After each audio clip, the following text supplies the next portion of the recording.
ప్రభువైన యేసుక్రీస్తు నామంలో మీ అందరికీ శుభాలు తెలియజేస్తా ఉన్నాను ప్రియులారా.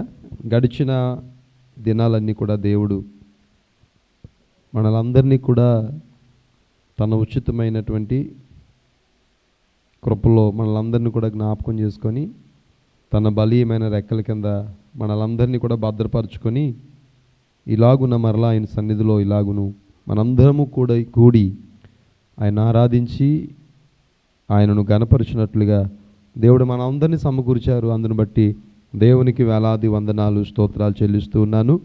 మంచిది ప్రియులారా, మరి మనందరం కూడా దేవుని వాక్యాన్ని ధ్యానిద్దాం.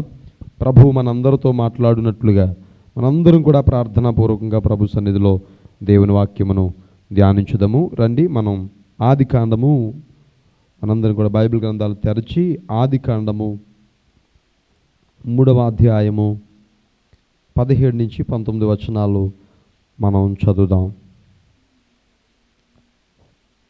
ఆది కాండము 3వ అధ్యాయము 17 నుంచి 19 వచనాలు మనం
కలుగునుగాక.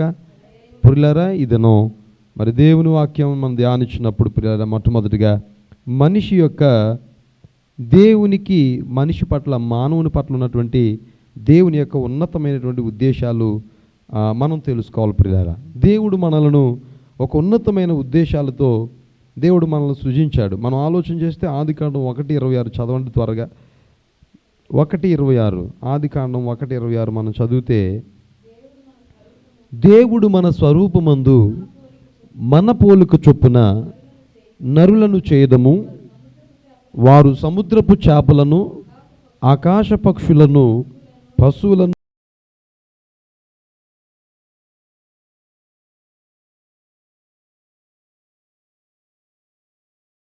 దేవునికి ఒక ఉన్నతమైనటువంటి ప్రణాళికలు మన పట్ల ఉన్నాయి, ఉన్నతమైన ఉద్దేశాలు మన పట్ల ఉన్నాయి ప్రియులారా. కాబట్టి ఆయన మొదటిగా మనల్ని చేసినప్పుడు ఆయన మనల్ని ఉన్నతమైన స్థితిలో ఉంచాలని ఆయన కోరుకున్నాడు, ఆయన ఆలోచించాడు. కనుకనే ఉన్నతమైనటువంటి వ్యక్తులుగా ఉన్నతమైనటువంటి దేవుని పోలికలో మనిషిని దేవుడు చేస్తే, అయితే మనిషి ఎలాగూ మరి దేవుని శాపమునకు గురైపోయాడు. ఆశీర్వదించినటువంటి దేవుడే మనిషిని ఎందుకు శపించాడు? ఈరోజు దానికి కారణం ఏంటి అని మనం ఆలోచన చేస్తే ప్రియులారా, ఆయన మొట్టమొదటిగా ఆయన మనిషిని చేసిన ఆదామును చేసిన తర్వాత తన స్వరూపమందు తన పోలికలో చేసినప్పుడు సమస్త భూమిని ఏలడానికి దేవుడు అధికారం ఇచ్చాడు మనిషికి. ఈరోజు అధికారం దేవుడు మన చేతుల్లో పెట్టాడు, మనల్ని ఆశీర్వదించాడు. మీరు ఫలించండి, అభివృద్ధి పొంది భూమిని నిండించండి, సమస్త భూజంతువులను ఆకాశ పక్షులను సముద్రంలో ఉన్నటువంటి మత్స్యములను అన్నిటిని కూడా ఏలమని సృష్టి అంతటిపైన అధికారిగా దేవుడు మనల్ని నియమించాడు. అయితే ఈరోజు మనిషి ఆ అధికారాన్ని కోల్పోయి దేవుని చిత్తంలో నుంచి తొలగిపోయి మనిషి శపించబడిన వాడై ఈరోజు భూమి మీద తిరుగుతూ ఉన్నాడు. దేవునికి స్తోత్రం కలుగునుగాక. కాబట్టి ఈరోజు మరి ఆ మనిషి మరలా దీవించబడాలంటే ఏం చేయాలి అని మనం ఆలోచన చేస్తున్నప్పుడు, మరలా మనం దీవించబడాలంటే, మరలా మనకి అధికారం మనకు కావాలి అని అంటే, ఈ సృష్టి అంతటి మీద దేవుడు మనకు అధికారినిగా మరలా మనం నియమించాలంటే మనము చేయాల్సిన పని ఒకటి ఉంది. అది ఏంటంటే బైబిల్ గ్రంథం నుంచి మనం చూద్దాం. ఎందుకు మనం శపించబడ్డాం అని ఆలోచన చేస్తే, మొట్టమొదటిగా ఆది కాండంలోనే మనం చూస్తే చూడండి ఒకసారి, ఎందుకు మనం శపించబడ్డాం. 2వ అధ్యాయము చూడండి, ఆది కాండం 2వ అధ్యాయం మనం త్వరగా తీసినట్లయితే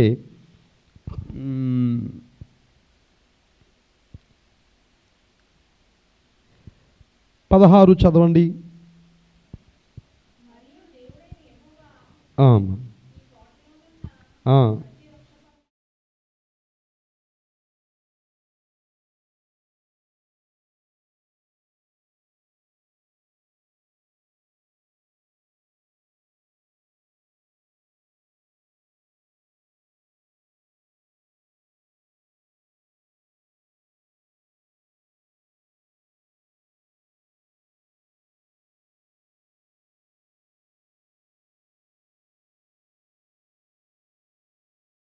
దేవుడు తూర్పున ఏదైనాలో ఒక తోటను నిర్మించి దానిని మరి సేద్యపరచడానికి ఆయన పోలికలో చేసినటువంటి ఆదామును తీసుకొని వెళ్ళి ఏదైనా తోటలో ఉంచాడు. ఉంచినప్పుడు దేవుడు ఆదాముకు ఆజ్ఞ ఇచ్చాడు. ఏమనంటే, ఈ తోట వృక్ష ఫలములన్నిటిని కూడా నువ్వేం చేయొచ్చు, ఉన్నటువంటి మంచు చెడ్డలు తెలివినిచ్చే ఆ వృక్ష ఫలాన్ని నువ్వేం చేయొద్దు, తినొద్దు. దేవుడు చెప్పిన మాట ఏంటంటే, నీవు అన్నీ తినొచ్చు, కానీ ఆ తోట మధ్యలో ఉన్నటువంటి మంచి చెడ్డలను తెలివినిచ్చే ఆ వృక్ష ఫలాన్ని మాత్రం తినొద్దు. కాబట్టి ఎందుకు తినకూడదండి? ఈరోజు కూడా ఏమంటే, ఏదైతే చేయొద్దంటారో ఇశ్రాయేలీయులు ఏదైతే చేయొద్దని చెప్పారో అదే మాట మాటికి చేశారు. ఏమని చెప్పాడు దేవుడు? మీరు ఆకాశం అందు కానీ భూమి అందు కానీ భూమి కింద నెల ఎందు కానీ ఏ రూపాన్ని మీరు చేసుకోకూడదని నిర్గమకాండం 20 అధ్యాయంలో దేవుడు ఏమంటే చెబితే, వారు మరలా 32వ అధ్యాయం నిర్గమకాండంలోకి వచ్చినప్పటికీ మనలను ఐగుప్తులో నుంచి తీసుకొచ్చినటువంటి ఈ మోషే ఏమాయనో అని చెప్పి అహరోను దగ్గరికి వెళ్ళి అహరోను తొందర పెట్టినప్పుడు అహరోను ఏం చేశారండి? వారి దగ్గర నుంచి ఆ బంగారాన్ని అంతా కూడా సేకరించి పోతపోయిగా ఒక దూడ ఆకారం వచ్చింది. అప్పుడు వాళ్ళు ఏమన్నారు? ఇదిగో మనల్ని ఐగుప్తులో నుంచి నడిపించినటువంటి దేవుడు ఈయనే అని చెప్పేసి ఆ దూడకు వారు మొక్కినట్లుగా మనం బైబిల్ మనం తేటగా చూడొచ్చు. అంటే ఏదైతే దేవుడు ఆజ్ఞాపించాడో, దేవుడు ఏదైతే మనిషికి ఇది చేయొద్దు అని చెప్పాడో, మనిషి అదే చేయడం పరిపాటిగా మారిపోయింది. ఆ కారణాన దేవుడు ఆదాముకు చెప్పాడు. ఈరోజు కూడా మనిషి స్వభావం ఏంటంటే, ఏదైతే చేయొద్దంటాం అదే చేస్తాం మనం. ఏమిటి? ఏదైతే చేయమంటాం అది మనం చేయలేం. ఒక క్రైస్తవ బిడలంగా ప్రార్థించమని ప్రభువు చెప్పాడు. గెత్సెమనే తోటలో శిష్య గణానికి చెప్పారు, మీరు నాతో ఒక గడి అయినా మెలుగుండి ప్రార్థన చేయలేరా అన్నారు. అలాగే లూకా శుభవార్త 21:36లో మనం చూస్తే, మీరు జరగబో వీటి నెలను తప్పించుకొని మనిషి కుమారుని ఎదుట మీరు నిలవబడ్డానికి శక్తి గలవారగినట్లు మీరు ఎల్లప్పుడూ మెలుగుండి ప్రార్థన చేయండి అని చెప్పాడు ప్రభు.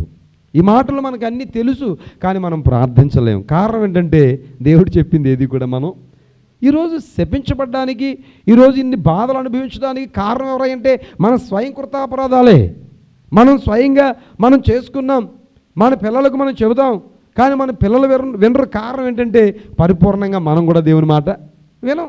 ఈరోజు ఇన్ని అగచాట్లు పాలవడానికి, ఇన్ని అవమానాలు, ఇన్ని నిందలు పాలవడానికి కారణం ఏంటంటే, దేవుని మాట మనం సరిగా, ఇది ఎక్కడి నుంచి వచ్చిందయ్యా అంటే ఆది నుంచి కూడా వచ్చేటువంటి విషయం ఇది. కాబట్టి ఆదాముతో చెప్పాడు, అన్ని ఫలాలు నువ్వు తినొచ్చు, కానీ ఇదిగో నీవు తోట మధ్యలో ఉన్నటువంటి ఆ మంచు చెడ్డలు తెలివినిచ్చే ఆ వృక్ష ఫలాలు మాత్రం నువ్వు ఏమాత్రం కూడా, ఒకవేళ నువ్వు తింటే ఏం జరుగుద్ది? దాని పర్యవసనం ఏంటంటే నిశ్చయంగా నువ్వు చచ్చిపోతావు. ఈరోజు దేవుని ఆజ్ఞను ధిక్కరిస్తే, అతిక్రమిస్తే, ఆజ్ఞ అతిక్రమము పాపం. మొదటి యోహాను పత్రికలో మనం చూస్తే ఆజ్ఞ అతిక్రమమే పాపం, పాపం వల్ల వచ్చే జీతము మరణం. ఈరోజు పాపము అంటే, పాపం అంటే ఏదో అనేసుకుంటున్నారు. దేవుని ఆజ్ఞను ధిక్కరించడమే, ఆయన వద్దన్న పని చేయటమే పాపం ప్రియులారా. ఈరోజు మనిషిగా ఈరోజు మానవులు ఇన్ని కష్టాలు, ఇన్ని శ్రమలు, ఇన్ని నిందలు, ఇన్ని అవమానాలు, ఇన్ని సమస్యలు గుండా వెళ్ళడానికి గల కారణం ఏంటంటే, దేవుడు ఇప్పటికీ కూడా ఆయన మనలను అనేక మార్లు దర్శించి, అనేక మార్లు మనలను ఆ వాక్యం చేత మనల్ని ఆదరించి బలపరిచినప్పటికి కూడా ఆయన చేసినటువంటి ప్రేమ కార్యాలను మర్చిపోయిన వారంగా ఈరోజు సమస్త మానవాళి ఉంటా ఉన్నారు. ఇశ్రాయేలుతో చెప్పాడు, ఎర్ర సముద్రం దాటిన తర్వాత వారు షీనరణ్యంలో 3 దినాలు నడిచి వారు కాదేశకు వచ్చినప్పుడు, అక్కడ వారు నీళ్లు దొరకలేనప్పుడు, వారు మారా దగ్గరికి వచ్చినప్పుడు, మారా నీళ్లు చేదైపోయినప్పుడు, వారు ఆ చేదు నీళ్లు బట్టి వారు సనుక్కున్నప్పుడు, మోషే మీద దేవుని మీద సనిగినప్పుడు చూడండి, ఎప్పటికీ వారు ఎంత గొప్ప కార్యం ఇశ్రాయేలు మధ్య దేవుడు జరిగించే ఎర్ర సముద్రాన్ని పాయలుగా చేసి ఆరిన నేల మీద తన ప్రజలను నడిపించినప్పటికి కూడా, అంత గొప్ప కార్యం చేసినప్పటికి కూడా ఇశ్రాయేలీయులు మరలా మారా దగ్గరికి వచ్చినప్పటికి ఏం చేశారండి? దేవుని మీద తిరుగుబాటు చేయడం ప్రారంభించారు. ఎందుకు ఇశ్రాయేలీయులు దేవుని ప్రజలు ఎందుకు దేవుని మాటను ధిక్కరించారు పదే పదే అంటే అది స్వభావ సిద్ధంగా మనిషిలో ఆ పాప గుణం ఎప్పటికీ ఉంటూనే ఉంది. ఆ పాపం పోయి పరిశుద్ధులుగా మారాలి అంటే ప్రియులారా మనము ఏమి చేయాలో దేవుని వాక్యం మనకు తేటగా తెలియజేస్తూ ఉంది. ఈరోజు సమస్త మానవాళి కూడా శాపంలో ఉంది. ఈ శాప విమోచన కొరకే ప్రభువైనటువంటి యేసు క్రీస్తు ప్రభువారు 2020 సంవత్సరాలకు పూర్వం ఈ లోకానికి వచ్చారు. కాబట్టి శాపాన్ని తీసివేయడానికి, మన మీద ఉన్నటువంటి పాపాన్ని పరిహరించడానికి యేసు రక్తము మనకు ఉపయోగపడుతుంది. యేసు క్రీస్తును ఆశ్రయించిన వారికి ఆ శాప విమోచన కలుగుతుందనే సత్యాన్ని ఈరోజు కూడా క్రైస్తవ బిడ్డలంగా తెలిసి కూడా మనం అనేకమైనటువంటి అనేక సార్లు ఆజ్ఞను అతిక్రమించే వారంగా పాపము వెంబడి పాపము చేస్తూ కృప వెంబడి కృపను పోగొట్టేసుకుంటున్నారు ఈరోజు సమస్తమా క్రైస్తవ సమాజం. కాబట్టి ఈరోజు దేవుడు ఆదాముతో చెప్పాడు, నువ్వు అన్నీ తిను, ఒకవేళ ఆ తోటలో ఉన్నటువంటి ఆ మధ్యలో ఉన్నటువంటి ఆ చెట్ల ఫలం, మంచి చెడ్డలు తెలివినిచ్చే ఆ చెట్టు ఫలాన్ని నువ్వు తింటే కనుక నిశ్చయంగా నువ్వు చచ్చిపోతావు, నిశ్చయంగా నువ్వు చస్తావు అని చెప్పినప్పుడు ఆదాము ఏం చేశాడంటే, మనం ఆలోచన చేస్తే చూడండి ప్రియులారా, త్వరగా రండి మనం దేవుని వాక్యంలోకి వద్దాం. చూడండి అక్కడ 2:17 కూడా చదవండి. ఆదికాండం 2వ అధ్యాయం 17వ వచనం కూడా చదవండి, త్వరగా చదవండి.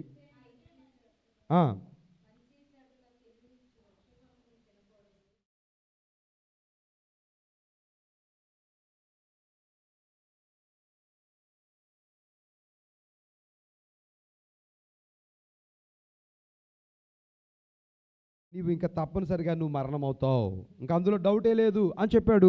అయితే ఆ తర్వాత ఏం జరిగిందో మనం ఆలోచన చేస్తే, ఏదైతే దేవుడు చెప్పాడో చేయొద్దని అదే వారు చేసినట్లుగా పరిశుద్ధ గ్రంథంలో మనం చూద్దాం. చూడండి 3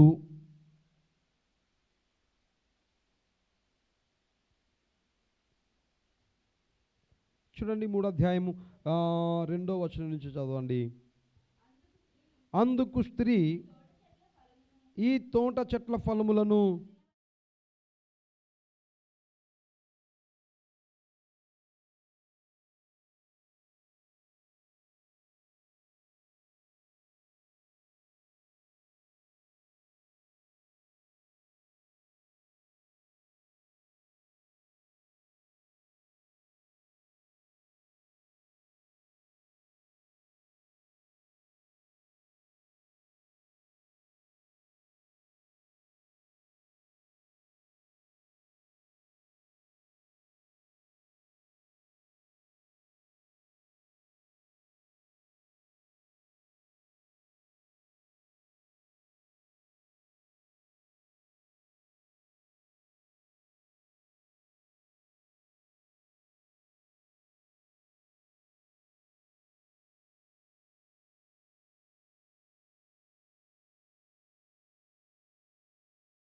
దేవుడు ఖచ్చితంగా చెప్పాడు, మీరు తినొద్దు, తింటే చచ్చిపోతారని.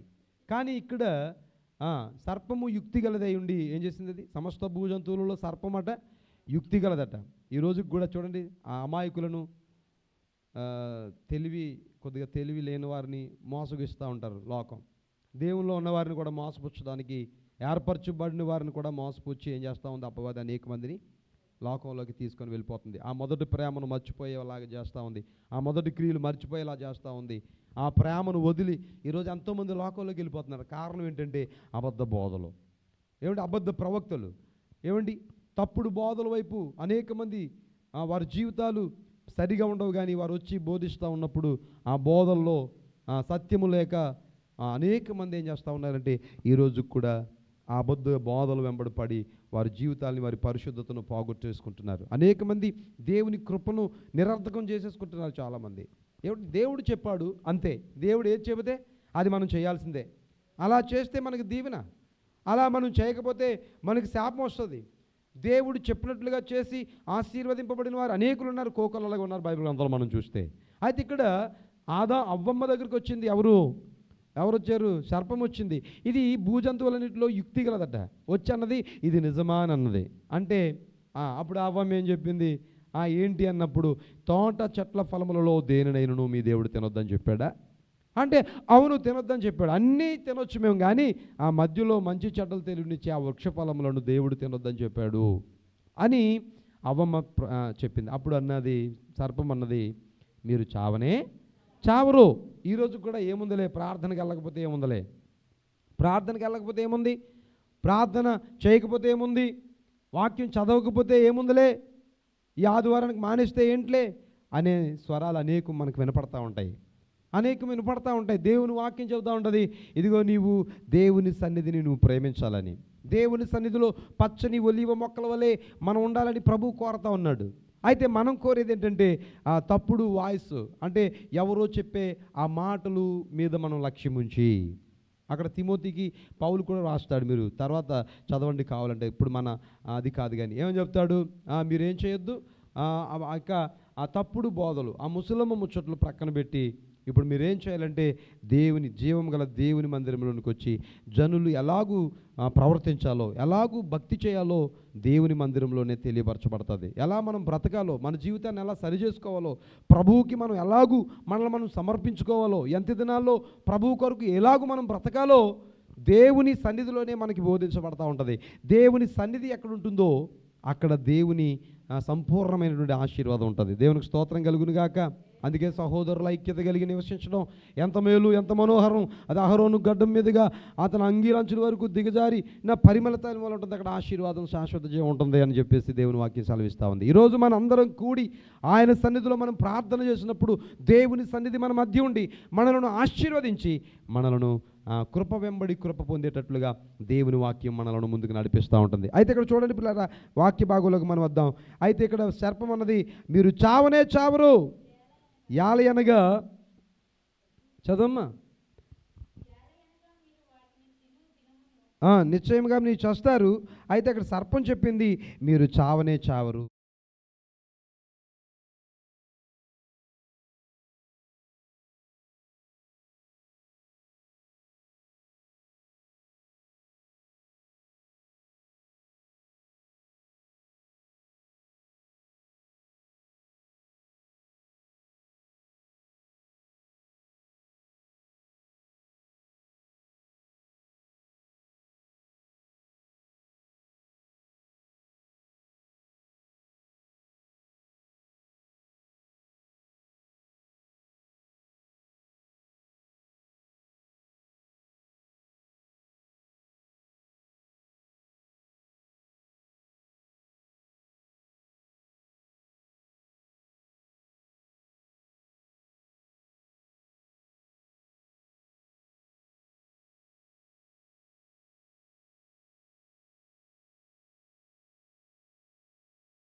ముందుకు నేను తీసుకెళ్ళడానికి నేను ఆశపడతా ఉన్నాను. ఎందుకు ఈ మాటలన్నీ చదివిస్తా ఉన్నానంటే, ఎవరు మాట విన్నాడు ఆదామనంటే తన భార్య అయినటువంటి అవ్వ మాట. కొన్నిసార్లు చూడండి, దేవునికి విరోధమైనటువంటి మాటలు ఈవెన్ మన భార్య కానీ, మన భర్త కానీ, లేకపోతే మన పిల్లలు కానీ, ఈవెన్ సేవకుడు చెప్పినప్పటికి కూడా మనం ఏం చేయకూడదు. కొన్నిసార్లు మనం దాన్ని, అంటే మనకు తెలిసిపోద్ది, ఆత్మీయ నడిపింపులో మనం ఎలా నడుస్తున్నాం, దేవుని వాక్యం ఏం చెబుతుంది అనే సత్యాన్ని కూడా మనం ఇప్పటికి కూడా చాలా జాగ్రత్తగా వివేచించాలి. అన్ని సమయాల్లో మనం నమ్మడానికి వీల్లేదు పిల్లారా. ఇది చాలా జాగ్రత్తగా దేవుని సన్నిధిలో మనం భక్తి చేయాలి. అంత్య దినాల్లో ఎంతో, అంటే అపవాది ఎన్ని రకాలుగా మనలను మభ్యపెట్టి మనలను భక్తి నుంచి తొలగించాలని చూస్తూ ఉన్నాడు. అలాంటి పరిస్థితుల్లో మనం ఉన్నాం. ఎన్ని బోధలు వచ్చేసాయి ఏమిటి, వారి జీవితాలు, వారి బ్రతుకులు ఎలా ఉన్నాయో మనకు తెలియకపోయినప్పుడు కూడా ఆ వాక్యాన్ని మనం వింటూ, ఒకవేళ ఆ వాక్యం బాగా తెలిస్తే ఎంతో కొంత దేవుని సన్నిధిలో మనం గడిపే అనుభవం మనకుంటే పర్వాలేదు. కానీ చాలామంది వాక్య సారాంశం ఏంటో తెలియక చాలామంది ఈరోజు కూడా ఏమైపోతూ ఉన్నారు, తప్పు మార్గాల్లో వెళ్ళిపోతూ ఉన్నారు. నేను అందరినీ అనట్లేదు, కానీ చాలామంది అలా ఉన్నారని చెప్పడానికి ఏమాత్రం కూడా నేను వెనకడుగు వేయను. ఎందుకంటే చాలామంది అలాగున భక్తిలో నుంచి బయటికి వెళ్ళిపోయి పరిశుద్ధతను కాపాడుకోలేక వారి జీవితాలను అంధకారమయం చేసుకుంటున్న వారు ఎంతోమంది ఉన్నారు. ఇక్కడ ఎవరు తీసుకొని వచ్చారంటే, దేవుడు ఎవరినైతే సహకారిగా దేవుడు ఆదాముకి ఇచ్చారో ఆమె మొదటగా ఏమైంది, మోసపుచ్చబడ్డది. అక్కడ మనం 2 కొరింథీయుల్లో కూడా ఉంటుంది. ఆదాము ఏమైపోయిందట, చూడండి ఒకసారి రండి. 2 కొరింథీయులకు రాసినటువంటి అపోస్తలుడైన పౌలు 2 కొరింథీయులకు రాసినటువంటి పత్రిక రండి. అక్కడ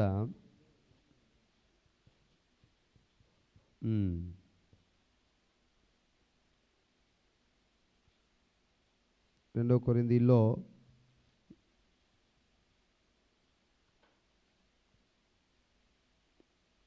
ఉమ్. చెప్పండి అమ్మా అది వచ్చి 11:3 2 కొరింథీయులు 11:3 చూడండి, చదవండి చక్కగా.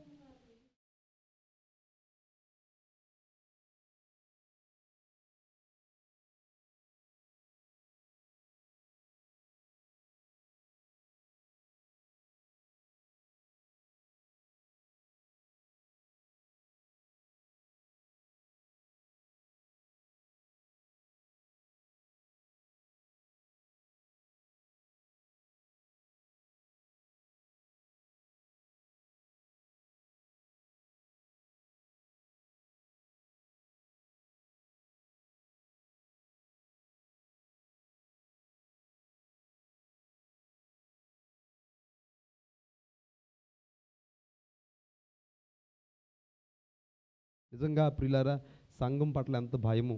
నిజమైన సేవకుడు సంఘం పట్ల చాలా బాధ్యతాయుతంగా ఉంటాడు, చాలా భారంతో ఉంటాడు. రక్షింపబడిన మనము అంతము వరకు మన రక్షణను కాపాడుకొని యేసుక్రీస్తు ప్రభువారు ప్రత్యక్షమైనప్పుడు ఆయన ఎదుట తల ఎత్తుకునే వరంగా మనం ఉండాలండి. దేవునికి స్తోత్రం కలుగును గాక.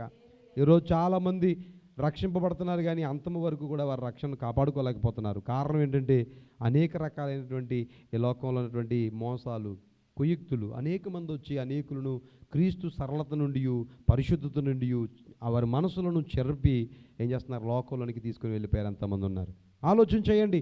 ఈరోజు మనము మోసపోయే పరిస్థితులు మనకు వచ్చినప్పుడు మనము దేవుని వాక్యము చేత మనలను మనం కాపాడుకోవాల్సినటువంటి బాధ్యత మనకు ఉంది. ఈరోజు ఆశీర్వదింపబడడానికి కారణం ఏంటి? శారీరకమైనటువంటి ఆత్మ సంబంధమైనటువంటి ఆశీర్వాదాలు దేవుడు మనకి ఇవ్వడానికి ఆయన ఎల్లప్పుడూ కూడా సిద్ధంగా ఉన్నటువంటి దేవుడు. ప్రియులారా, ఆయన మనల్ని ఆశీర్వదించడానికి, ఆశీర్వాదమునకు వారసులు అవ్వడానికే పిలిచాడు కానీ మనం శాపగ్రస్తులుగా ఉండడానికి ఆయన మనల్ని పిలవలా. ఈ సత్యాన్ని మనం సంఘం ఈరోజు గమనించి గుర్తించి ఏమంటే మోసయుక్తమైనటువంటి ఆ యొక్క మోసయుక్తమైనటువంటి ఆ యొక్క విషయాలలో మనం చాలా జాగ్రత్తగా మనం కాపాడుకోవాల్సిన బాధ్యత ఈ అంత్య దినాలలో మనందరి మీద ఉంది. అలా కాపాడుకోలేని వారు శాపానికి గురైపోతారు. చివరికి వారు జయించలేని వారుగా ఉంటారు. పరలోకంలో ఏమిటి వారికి స్థానము ఉండదు. ఆలోచన చేద్దాం, ఇంకా ముందుకు మనం చూద్దాం. చూడండి, ఆదికాండం, త్వరగా రండి. నేను కొన్ని విషయాలు మీకు త్వరగా నేను చూపించాలని ఆశపడతా ఉన్నాను. రండి, చూడండి. ఆదికాండము 10-11 చదవండి. 10-11 చదవండి.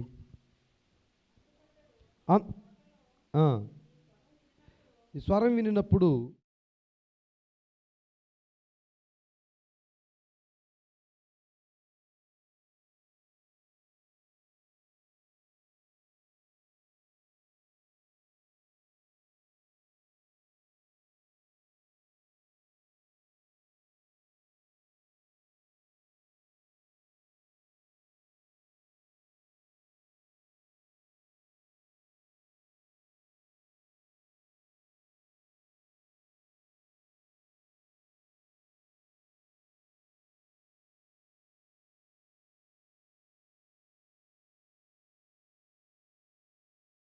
మొట్టమొదటిగా దేవుడు సర్పాన్ని అడిగాడు. సర్పం ఏమండి దాన్ని శపించాడు దేవుడు. అలాగే అవ్వమని అడిగాడు. అవ్వమని అడిగినప్పుడు ఆమె చెప్పింది, సర్పం నన్ను మోసపుచ్చిందని చెప్పింది. అలాగే ఆదాము దగ్గరికి వచ్చి దేవుడు ఆదాముని అడిగాడు, నీవు తినొద్దన్న పండు నీవు తింటివా అని చెప్పి అడిగినప్పుడు, ఇదిగో నీవు నాతో ఉండడానికి ఇచ్చేటువంటి ఈ స్త్రీయే నాకు పండ్లు ఇవ్వగా నేను తిన్నాను అని చెప్పాడు. కాబట్టి దేవుడు ఏదేమైనప్పుడు కూడా దేవుడు ఇచ్చేటువంటి ఆజ్ఞను అతిక్రమించినట్లుగా ఆదిలోనే మనిషి యొక్క పతనం ప్రారంభమైంది. మనిషి శపించబడడానికి కారణం ఏంటంటే దేవుని ఆజ్ఞను అతిక్రమించడం. ఈరోజు మనకు శాపాలు వస్తూ ఉన్నాయంటే ఏమండి, మనం శాపాల్లో పాపములలో పడిపోతున్నామంటే కారణం ఏంటంటే దేవుని వాక్యాన్ని మనం అతిక్రమిస్తున్నాం, ఆజ్ఞను అతిక్రమిస్తున్నాం. ఏదైతే దేవుడు వద్దని చెబుతా ఉన్నాడో అదే చేస్తూ ఉన్నాం. ఏమండి, రక్షింపబడిన నీవు ఎలాగుండాలో ప్రభు చెబుతా ఉన్నాడు. మన పత్రికలన్నింటిలో కూడా మనం ఆలోచన చేస్తే దేవుడు ఎలా ఉండాలో మనకు నేర్పిస్తూ ఉన్నాడు పౌలు ద్వారా. కాబట్టి అలాగూ మనం ఉండకుండా మన ఇష్టానుసారంగా మన స్వనీతిని ఆధారం చేసుకొని ఈ లోకంలో మనం భక్తి చేయాలనుకుంటే మనం శాపం నుంచి మనం ఎప్పటికి కూడా విడుదల రాదు. రక్షింపబడ్డామని నీవు నేను అనుకుంటే సరిపోదు ప్రియులారా. రక్షింపబడినట్లుగా మనము అనేకులకు ఆ ఆశీర్వాదాలు మనం అనేకులకు కనపరిచే వరంగా ఉండాలి. ఈరోజు అలా ఉంటున్నామా? ఉంటలా. ఎక్కడండి ఏ క్రైస్తవునైనా చూస్తే వీరు అరే దీవించబడిన వారు ఆశీర్వదింపబడిన వారు అన్న మాట ఎక్కడైనా ఉందా? అబ్రహామును మనం చూస్తే దేవుడు ఏం చెప్పాడు? ఇదిగో ఈయన ప్రవక్త, ఈయన పిలిపించుకొని నీవు ప్రార్థన చేయించుకొని ఎక్కడికి చెప్పి ఫారూక్ చెప్పాడు. వెళ్ళారు, ఆయన ప్రవక్త, ఆయన పిలిపించి ప్రార్థన చేసుకో, ఆయన నీ కొరకు ప్రార్థన చేస్తారు, నువ్వు బ్రతుకుతావని చెప్పాడు. నిజంగా ఇస్సాకు ఆ దేశమందు ఉన్నవాడే విత్తనం వేసి నూరంతలు ఫలించారు. అబీమెలెకు వచ్చాడు, తన ఫికోల్తో వచ్చాడు, వచ్చి తన సేనాధిపతితో వచ్చి ఏమంటున్నాడు, ఇగో నీవు దీవించబడినవాడు, నీవు ఆశీర్వదింపబడినవాడు, కాబట్టి ఇదిగో మాతో ఒక నిబంధన చేయి, నువ్వు చాలా బలమైనటువంటి జనం, దేవుడు గొప్పవాడు, కాబట్టి మీరు మాతో ఒక నిబంధన చేసుకోవాల్సిన అవసరం ఉందని వారు నిబంధన చేసుకున్నారు. ఈరోజు మనల్ని చూసి ఎవరైనా భయపడుతున్నారా? మనం బయటికి వెళ్ళి సువార్త ప్రకటిస్తే ఎందుకు మనల్ని కొడుతున్నారు? మన సాక్ష్యం బాగాలేదు, మన ప్రవర్తన బాగాలేదు. కోర్స్ అందరూ అని కాదు, కానీ చాలామంది ఈరోజు దేవునికి అవమానకరంగా బ్రతికేస్తూ ఉన్నారు. దేవుని నమ్ముకున్నామంటూ అమ్ముకునేవారు ఎంతమంది లేరు? 12 మంది శిష్యుల్లో ఇస్కరియోతు యూదా శిష్యుడైనప్పటికి కూడా దేవునికి విరోధంగా ఎల్లప్పుడూ పనిచేస్తూనే ఉన్నాడు. ఈరోజు కూడా సంఘాల్లో ఉంటూ కూడా సంఘాన్ని పాడు చేసేవారు, సంఘానికి బయట అనేకమైనటువంటి కార్యకలాపాలు జరిగిస్తూ దేవుని సంఘాన్ని, దేవుని పనిని పాడు చేసేవారు ఎంతమంది లేరంటారు? ఆలోచన చేయండి పిల్లారా, ఆ భారం బాధ్యత మన మీదే ఉంది. ఈరోజు సంఘం ఆశీర్వదించబడాలంటే, మన కుటుంబాలు ఆశీర్వదించబడాలంటే, వ్యక్తిగతంగా మనం దీవించబడాలంటే మనము తప్పక దేవుని మాట వినవలసిన వారమై ఉన్నాం. షాకులు చెప్పడానికి లేదు. ఇదిగో తను అంటున్నాడు, ఆదాం అంటున్నాడు, నీవు నాతో ఉండడానికి ఇచ్చావు కదా, ఆ స్త్రీయే నాకు కొన్ని ఫలాలు తీసుకొని వస్తే నేను తిన్నాను. ఈరోజు షాకు చెప్పడానికి లేదు పిల్లరా. యేసుక్రీస్తు ప్రభువారు అన్నారు, నీవు స్వస్థపడాలనుకుంటున్నావా? అయితే నీ పరుపెత్తుకొని నడువమన్నారు. 38 సంవత్సరాల నుంచి వాడు ఆ యొక్క వ్యాధిగ్రస్తుడిగా ఆ యొక్క బెతస్దా కోనేరు దగ్గర ఉన్నప్పుడు యేసుక్రీస్తు ప్రభువారు అక్కడికి వచ్చి అన్నారు, నీవు స్వస్థపడాలనుకుంటున్నావా? అయితే లే, నీ పరుపెట్టుకొని వెళ్ళు అన్నప్పుడు వాడు లేచి వాడు పరుపెత్తుకొని వెళ్ళిపోయాడన్నట్టుగా బైబిల్ గ్రంథంలో రాయబడి ఉంది. గుడ్డి భిక్షకుడు వచ్చాడు, దావీదు కుమారుడా నన్ను కరుణించమంటే, నేను నీ కళ్ళు తెరవగలను, నీవు నమ్ముచున్నావా అని అడిగాడు. అంటే నేను నమ్ముచున్నాను ప్రభు అన్నాడు. అయితే నీ నమ్మిక చొప్పున నీకు జరుగునుగాక. ఈరోజు క్రైస్తవ బిడ్డలంగా మనం ఎంత నమ్ముతున్నాం దేవుని వాక్యాన్ని? ఎంతండి నమ్ముతున్నాం? ఆనాడు చదువుకున్నంత వరకే ఎర్ర సముద్రాన్ని దేవుడు పాయలుగా చేశాడంట మనం చదువుకుంటాం, కానీ ఏ రోజైనా మనం దేవుని శక్తి ఏంటో, ఆయన ప్రేమ కార్యాలు ఏంటో ఈరోజు కూడా మనకు అర్థమవుతుందా? ఆయన సిలువ త్యాగం మనకు అర్థమవుతుందా? ఆయన ఆశీర్వాదాలు ఇచ్చే దేవుడని, మనలను క్షేమముగా ఆ పరలోక రాజ్యం చేరే వరకు ఆయన మనకు తోడై ఉండే దేవుడని ఎంతమంది దేవుని బిడ్డలకి ఈరోజు అర్థమవుతుంది, దేవుని సంఘానికి అర్థమవుతుంది? ఈరోజు మనం చాలా ప్రశ్నలు మనం సంధించుకోవాల్సిన అవసరం ఎంతైనా ఉంది ప్రియులారా. ఈరోజు ఆదాం చేద్దా ఉన్నాడు, ఇదిగో నీవు నాతో ఉండడానికి ఇచ్చినటువంటి ఈ స్త్రీయే నాకు ఇచ్చినప్పుడు నేను తిన్నాను.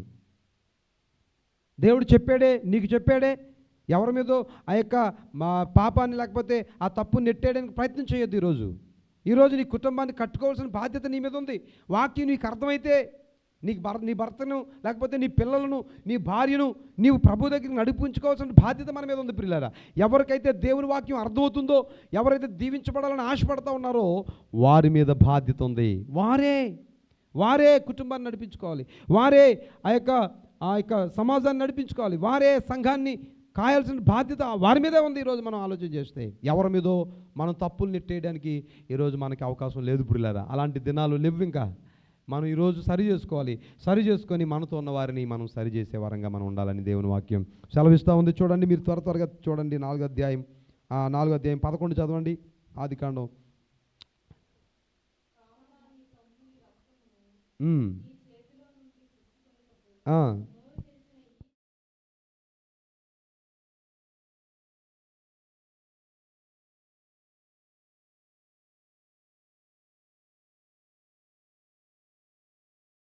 ఆదామును బట్టి శాపం వచ్చిందండి.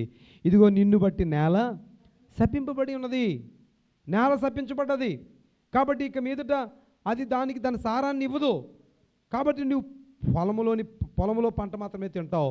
చెమటోడ్చి నువ్వేం చేస్తావు? చెమటోడ్చి నీవు ఆహారం తింటావు. చెమటోడ్చి ఆహారం. ఇప్పటికి కూడా చూడండి పిల్లరా, ఈరోజు కూడా మనిషి ఎలా ఉన్నారో తెలుసా? ఎంత అక్రమం ఉందో చూడండి. కష్టపడి ఎవరన్నా తింటున్నాడా? 100లో 80% కష్టపడేవాళ్ళు లేరండి. అంత మాయలు చేసేసి, మరాఠీలు చేసి బ్రతికే వాళ్ళే ఎక్కువ. ఈరోజు లోకంలో ఏం నడుస్తుందో ఆలోచన చేయండి. ఎవడైనా చెమటోడ్చి ఆహారం తింటున్నాడా? నిజంగా కష్టపడకుండా మనం ఆహారం తినకూడదటండి. మనం కష్టపడకుండా నీ చేతుల కష్టార్జితం అనుభవిస్తామని దేవుని వాక్యం సెలవిస్తూ ఉంది. ఈరోజు మనం శపించబడడానికి గల కారణం ఏంటంటే మన చెమట వచ్చి మనం ఆహారం తినట్లేదు, మోసాలు చేసి వాడిల్లు వీడిల్లు కూల్చి దగా చేసి ఎంతోమందిని ఇళ్లను కూల్చి ఎంతోమంది జీవితాలతో ఆడుకుంటూ కూర్చొని కష్టపడకుండా కూర్చొని మోసాలు చేస్తూ బ్రతికే వాళ్ళు ఈరోజు భూమి మీద ఎక్కువైపోయారు. అందుకని వాడు ఏమైనా అనుభవిస్తున్నాడా? ఎవడైనా అనుభవిస్తున్నాడా? ఎవడైనా ఆహారం తిని అమ్మయ్యా అని హాయిగా పండుకునేవాడు ఎవడన్నా ఈరోజు లోకంలో ఉన్నాడా?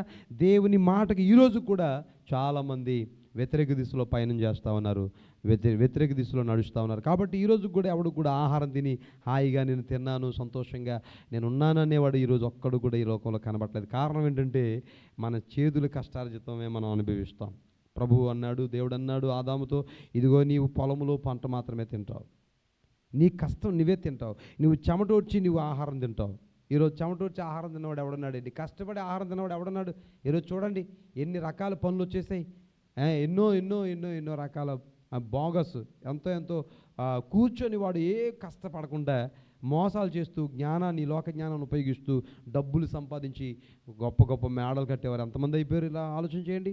కాబట్టి దేవుడు వారిని అలాగును వదిలిపెట్టడు, కానీ ఒకరోజు ప్రతి ఒక్కరికి దేవుడు తీర్పు తీర్చేది రోజు వస్తూ ఉంది. చూడండి ప్రియులారా, త్వరగా తీయండి. ఆదికాండం 5:29 చదవండి త్వరగా. ఆదికాండం 5:29. భూమిని యెహోవా శపించినందువలన కలిగిన మన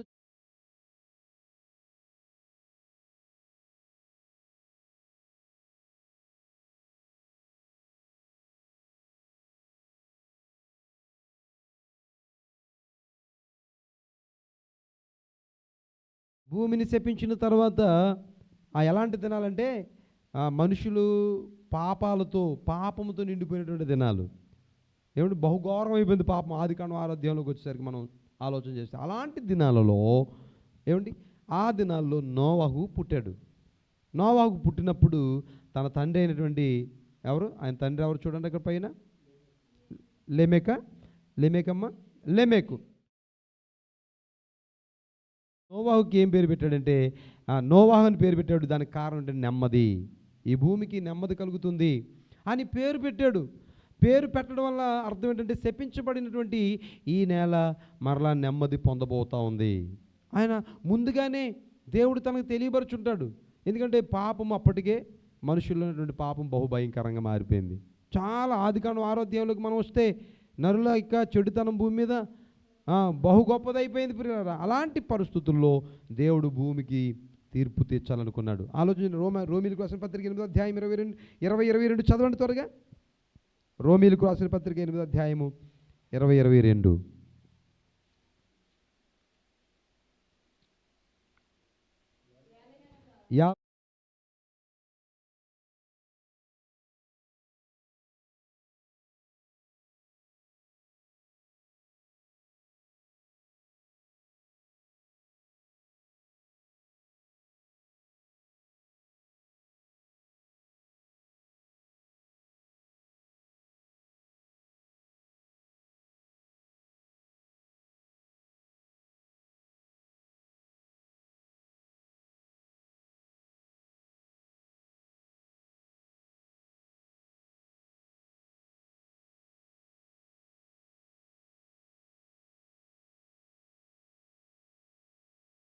నేల శపించబడ్డది. మనిషి శాపం వల్ల, మనిషి పాపం చేయడం వల్ల నేలను దేవుడు ఈ భూమిని కూడా దేవుడు శపించాడు. ఎందుకంటే ఎవరి కొరకైతే దేవుడు ఈ సమస్త సృష్టిని చేశాడో ఆ మనిషి మూలంగా ఈ సమస్త సృష్టిని కూడా దేవుడు శపించాడు. నేలను శపించాడు.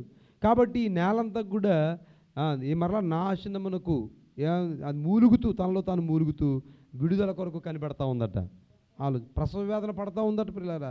ఈరోజు ఏ నేల అయితే ఏ సృష్టి అయితే మనిషి కొరకు దేవుడు చేశాడో, మనిషి చేసినటువంటి ఆ ఆజ్ఞను అతిక్రమించడం ద్వారా వచ్చినటువంటి పాపం వలన దేవుడు వారిని బట్టి, మనుషులను బట్టి దేవుడు ఈ సమస్త సృష్టిని కూడా దేవుడు ఏం చేశాడు? శపించాడు. కాబట్టి ఏ మనిషి ద్వారా అయితే శాపం భూమికి వచ్చిందో, ఏ నేల అయితే శపించబడ్డదో, మరలా ఒక మనిషి ద్వారా దేవుడు మరలా ఈ భూమిని ఆశీర్వదించాలని కోరాడు. దేవునికి స్తోత్రం కలుగును గాక. ఈరోజు పిల్లారా మనం ఆలోచించేద్దాం. చూడండి, ఇంకొక మాట నేను చూపించి త్వరగా నేను ముందుకు వెళ్తాను, త్వరగా నేను ముగించేసుకుందాం. చూడండి, ప్రసంగి 2:22 చదవండి. ప్రసంగి 2:22, 23 కూడా చదవండి. ప్రసంగి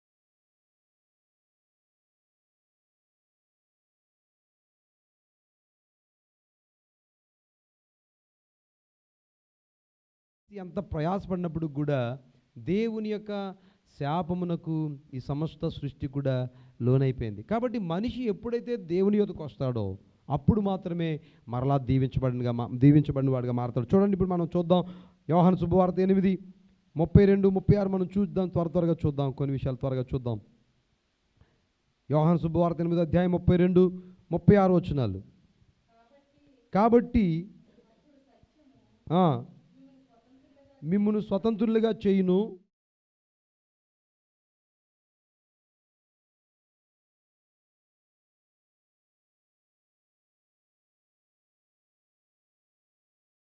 అయితే పాపం చేయడం వల్ల పాపమునకు మనం బానిసలం అయిపోయాం, పాపమునకు దాసులం అయిపోయాం. కానీ దేవుని యేసుక్రీస్తు ప్రభువారు ఈ లోకానికి వచ్చిన తర్వాత ఆయన చెప్తున్న మాట ఏంటంటే సత్యము మిమ్మల్ని ఏం చేస్తూ ఉంది? 36వ వచనం కూడా చదవండి. అక్కడ 36వ వచనం, కుమారుడు మిమ్మల్ని స్వతంత్రులుగా చేసిన ఎడల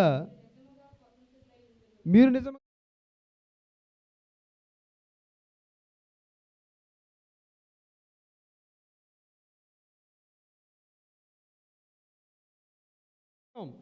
ఏ భూమి మీద అయితే దేవుడు మనిషిని చేసి ఈ భూమిలో ఉన్న సమస్తాన్ని కూడా మీరు అనుభవించండి, వీటన్నిటిని కూడా మీరు తిని హాయిగా మీరు జీవించండి అని ఏ భూమిని అయితే మన కొరకు సిద్ధపరిచాడో ఆ భూమి, ఆ సృష్టి యావత్తు కూడా మనిషి చేసినటువంటి పాపం వలన, ఆజ్ఞను అతిక్రమించడం వల్ల ఈ సర్వభూమి కూడా శపించబడ్డది. అయితే దేవుడు మరలా తన ఉన్నతమైనటువంటి ఆ ఉచితమైనటువంటి సంకల్పంలో మరలా తన కుమారుడైనటువంటి యేసుక్రీస్తు ప్రభువారిని లోకానికి పంపించడం ద్వారా దాస్యంలో ఉన్నటువంటి మనలను విడిపించడానికి మరలా స్వతంత్రుల ఎప్పుడైతే మనం అప్పుడు ఆదిలో ఎప్పుడైతే దేవుడు మనం స్వతంత్రులుగా చేశాడో మరలా ఆ స్వతంత్రాన్ని మనం సంతరించుకోవాలంటే యేసుక్రీస్తు కుమారుడు ఆయన ద్వారా మాత్రమే మరలా ఈరోజు మనం స్వతంత్రులుగా చేయబడతాం. యేసుక్రీస్తు నందు చూడండి, 8:2 చదవండి. రోమీలు 8:2 చదవండి. రోమీలకు రాసిన పత్రిక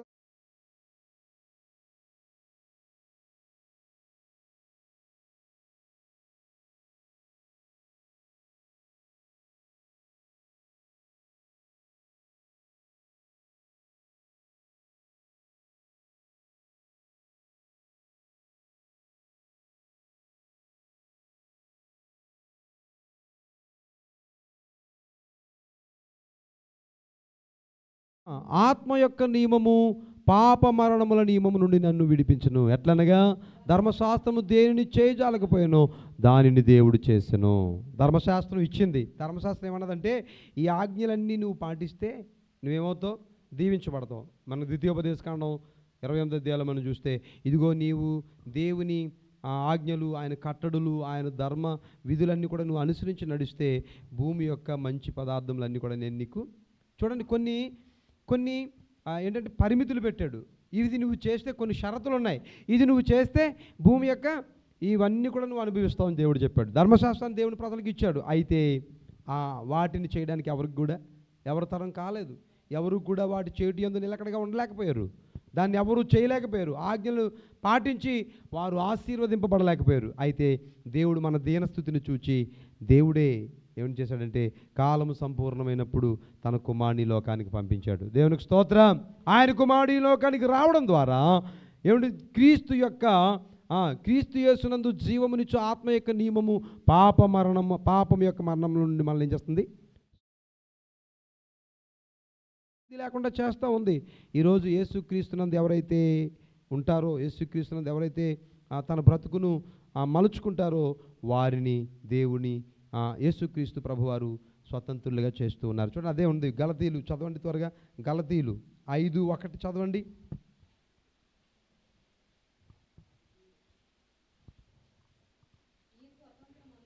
ఈ స్వాతంత్ర్యము అనుగ్రహించి క్రీస్తు మనలను స్వతంత్రులుగా చేసి ఉన్నాడు.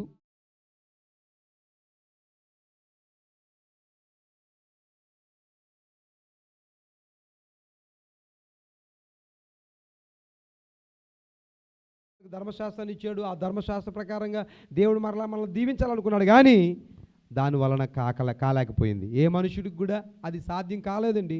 ఏ మనుషుడికి కూడా ఆ ఆజ్ఞలన్నీ కూడా నెరవేర్చడంలో నిలకడగా ఉండలేకపోయారు. ఎవరు నెరవేర్చలేకపోయారు ఆజ్ఞలన్నీ. కానీ ప్రభువు మన దీనస్థితిని చూచి ప్రభువు దేవుడు తన కుమారుని లోకానికి పంపించి మరలా మనల్ని స్వతంత్రులుగా చేశారు.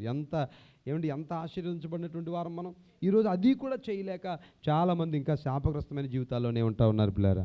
ఈరోజు మరలా పాపం వెంబడి పాపాలు చేస్తూ యేసుక్రీస్తుని నమ్ముకొని కూడా యేసుక్రీస్తు ప్రభుతో నడుస్తూ కూడా మరలా వెనక్కి జారిపోయేవారు ఎంతమంది ఉన్నారు. మనల్ని స్వతంత్రులుగా చేశాడు.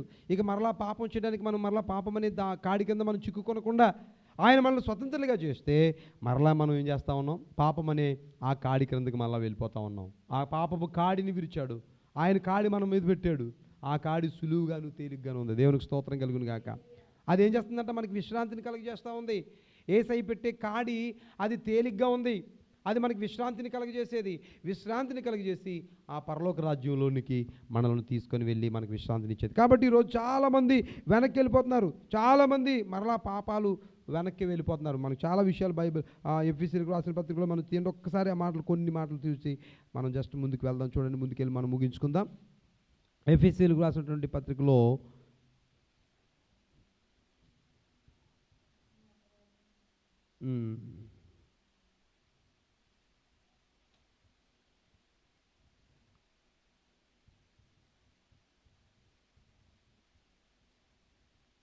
చూడండి, 4వ అధ్యాయం 17వ వచనం కొన్ని విషయాలు. కాబట్టి అన్యజనులు నడుచుకున్నట్లు మీరు ఇక మీదట నడుచుకొనవలదని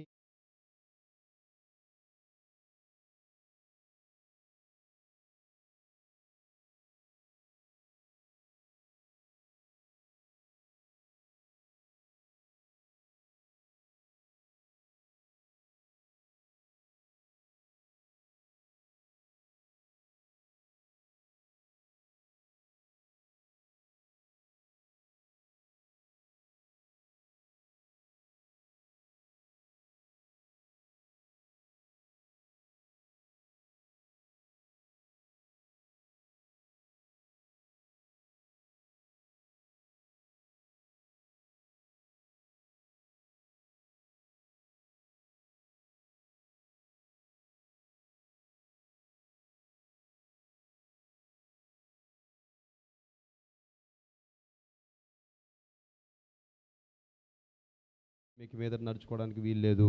వన్స్ మనం ఆదాము చేసినటువంటి పాపం మనుషులందరినీ ఏలింది.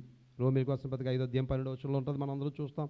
ఒక మనుషుని ద్వారా పాపం ఈ లోకంలోకి ఎలాగొచ్చిందో అలాగే ఒక మనుషుని ద్వారా కూడా ఒక మనిషిని విధేయత వల్ల మనందరం కూడా ఈరోజు మనందరం కూడా విధేయులంగా చేయబడ్డాం.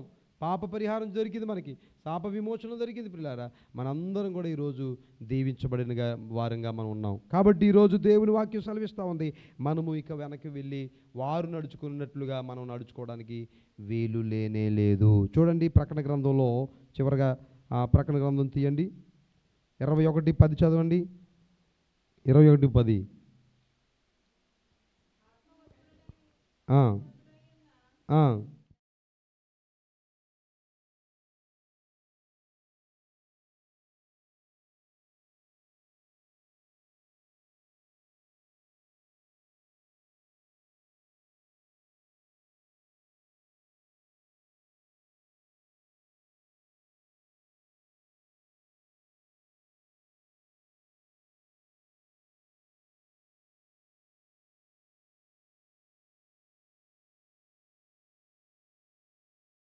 దేవుడు ఏం చేశాడంటే ఆజ్ఞ దిగ్గుమించి పాపం చేసిన తర్వాత ఏదోని తోటలోంచి దేవుడు ఏం చేశాడు?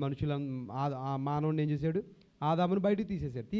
బయటకు తోసేసి ఏమన్నాడు, నువ్వు మరలా లోనికి రావడానికి అవకాశం లేకుండా ఏం చేశాడు, అగ్ని ఆ కెరూబులను ఆ అగ్ని జ్వాలలను ఏం చేశాడు, కావలిగా పెట్టేశాడు. ఇంక మనం అక్కడికి వెళ్ళడానికి ఆ మనిషికి ఇంకా అంటే ఆ కృపను పోగొట్టుకొని ఏ నేల నుంచి అయితే తీయబడ్డామో ఆ నేలకు చేరు వరకు నువ్వు చెమటోడ్చి నీవు పొలంలోని పంటను తింటావు. కాబట్టి నీకు ఆశీర్వాదం నీవు కష్టపడితేనే, నువ్వు చెమటోడిస్తేనే, నీవు నా నియమ నిబంధనలు నువ్వు పాటిస్తేనే, నా ఆజ్ఞలు నా కట్టడలు నీకు కొన్నిచ్చాను అవి నువ్వు పాటిస్తేనే నీకు ఆహారం దొరుకుతుంది. లేకపోతే నీకు ఆహారం లేదు, లేకపోతే నువ్వు దీవెన లేదు అని చెప్పినప్పుడు ఏ మనుషుడు కూడా అలా చేయలేకపోయాడండి. ఎవరు చేయలేకపోయారు. అందరూ ఆజ్ఞను అతిక్రమించిన వారే, అందరూ పాప. అయితే ప్రభు మన దీనస్థితిని ఆయన చూచి తన కుమారుని లోకానికి పంపించడం వలన ఆ శాపమంతటిని కూడా తీసి మరలా మనల్ని ఆశీర్వాదానికి కర్తలుగా చేశాడు. చూడండి, అందుకనే ప్రకటన గ్రంథం 2వ అధ్యాయం ఉంటుంది, జయించిన వానికి నేను ఈ జీవజలములను తిననిస్తాను, భుజింపనిస్తాను. జయించిన వారు ఎవరు జయిస్తారు? యేసుక్రీస్తు రక్తములో కడగబడిన వారు. యేసుక్రీస్తు రక్తములో ఎవరైతే కడగబడతారో, యేసుక్రీస్తు కృపకి ఎవరైతే పాత్రులు అవుతారో, మరలా ఎప్పుడైతే దేవుడు అక్కడ మూసేశాడో, మరలా ఇక్కడ దేవుడు తెరిచాడు. చూడండి, ఆదిలో ఆదాము పాపం చేసినప్పుడు అక్కడ వారిని బయటికి తోలేసి అవి మూసేశాడు. మరలా దేవుడు ఎక్కడ ఓపెన్ చేశాడు? ప్రకటన గ్రంథంలో మనం చూస్తే ఎవరు అంటే వీళ్ళు జయించిన వారు, యేసు రక్తంలో కడగబడిన వారు. వారి జీవితాలు మలినం అంటకుండా వారు బట్టలు ఉదుక్కొని తెల్లని వస్త్రములు ధరించుకొని గొప్ప సమూహము పరలోకమందు కనబడతా ఉంది. వారందరూ కూడా జయించిన వారని దేవుని వాక్యం సెలవిస్తూ ఉంది. పిల్లారా, ఎవరైతే జయిస్తారో ఈ లోకంలో ఈ పాపమును ఈ శాపమును ఎవరైతే యేసుక్రీస్తు రక్తంలో కడుక్కొని యేసుక్రీస్తులో వారు అంటే జీవితాన్ని కొనసాగించి వారి జీవితాన్ని ముగించుకొని పరలోక రాజ్యానికి వస్తారో వారు మాత్రమే జయించిన వారు. వారికి మాత్రమే దేవుడు ఆ జీవవృక్ష ఫలాలను ఏం చేస్తాడట? భుజింపనిస్తాడట. వేరే వాళ్ళకి ఇంకా అవకాశం లేదు. కాబట్టి చూడండి, ప్రకటన గ్రంథం 20:12-15 చదవండి. 20:12 20వ అధ్యాయము 12వ వచనం. మరియు గొప్పవారేమి మృతులైన వారందరూ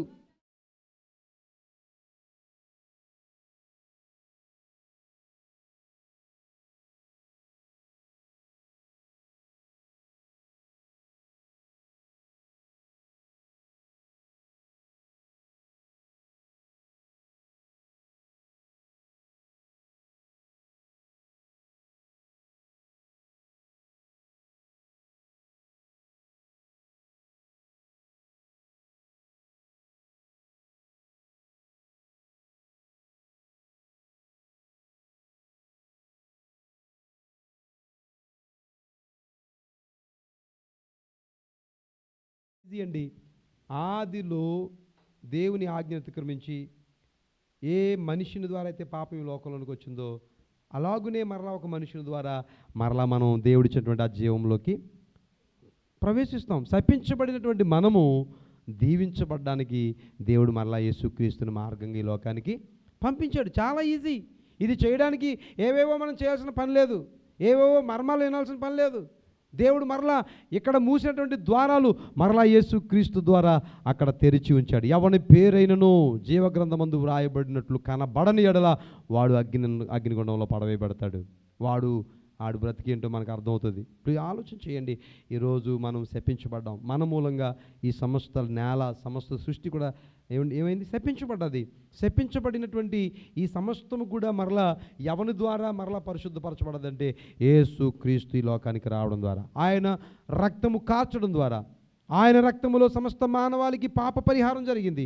ఈ సమస్త సృష్టికి విడుదల కలగబోతుంది. ఆయన మరలా రెండోసారి రాబోతున్నారు. వచ్చినప్పుడు ఈ సృష్టి పంచభూతాలు కూడా మిక్కిటమైన వేండ్రంతో లయమైపోతా ఉన్నాయి. మరలా నూతన సృష్టి, నూతన భూమి, నూతన ఆకాశాన్ని ఆయన చేయబోతా ఉన్నాడు.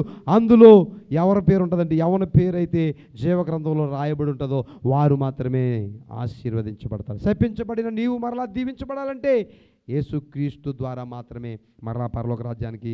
21-27 కూడా చదవండి. 21వ అధ్యాయం 27వ వచనం కూడా చదవండి. ప్రకటన గ్రంథమే 21-27 చదవండి.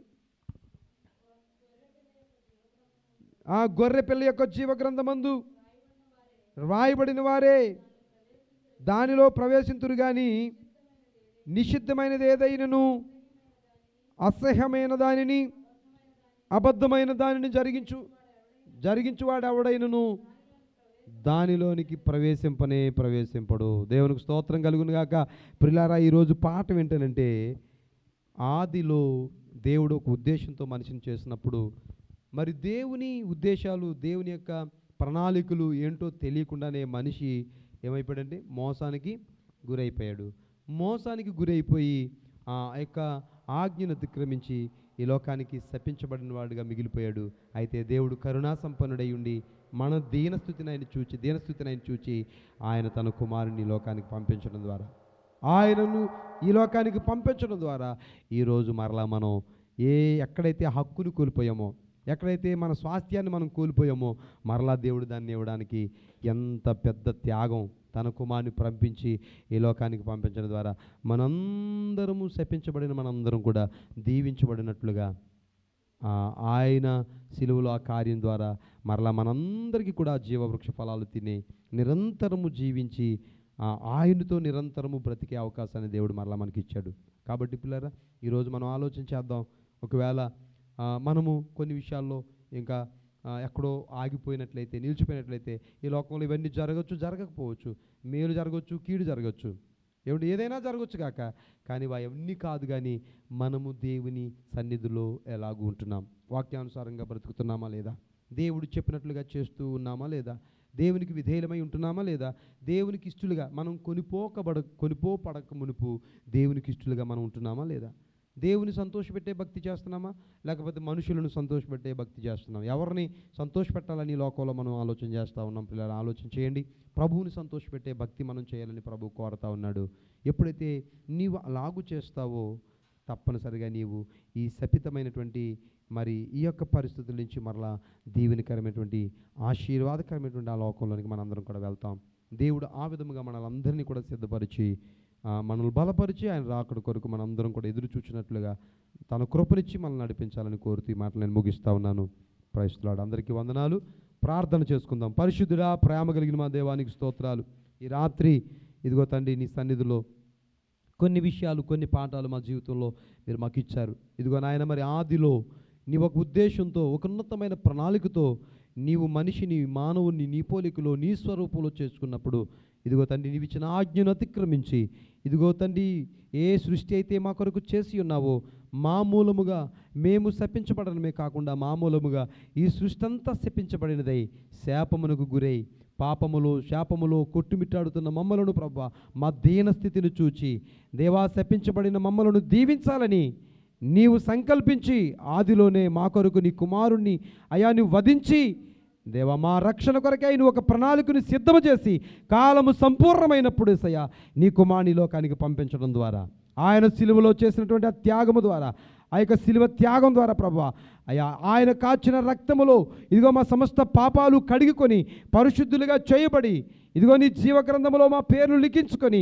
ప్రభువా, యొక్క పరలోక రాజ్యములో ఇదిగో ఆదిలో పోగొట్టుకున్నటువంటి ఆ జీవవృక్ష ఫలములను తిని నిరంతరము నిలిచి ఉండే భాగ్యాన్ని పోగొట్టుకున్నటువంటి మేము యేసు క్రీస్తు ప్రభువు ద్వారా ఆ జీవ గ్రంథములో మా పేర్లు లిఖించబడి ఆ వృక్ష ఫలములను తినడానికి హక్కుదారులుగా మమ్మల్ని చేసి జయించిన వానికి ఇదిగో ఇక జీవవృక్షము ఫలములు తిననిత్తునని నీవు చెప్పినట్లుగా ఈరోజు జయించడానికి యేసయ్యా మీరే మాకు శక్తినిచ్చినందుకై నీకు వందనాలు, స్తోత్రాలు. మా శక్తి చేత, మా భక్తి చేత ఇదిగో మేము చేయలేం కానీ ప్రభువా, నీవు మాతో ఉండడం వల్ల నీ ఆత్మ ద్వారా మాత్రమే మేము సమస్త కార్యములు లోకంలో చేయగలం ప్రభా. మేము బలహీనం ప్రభా, మమ్మల్ని బలపరిచేవాడు నువ్వు ఉన్నావు.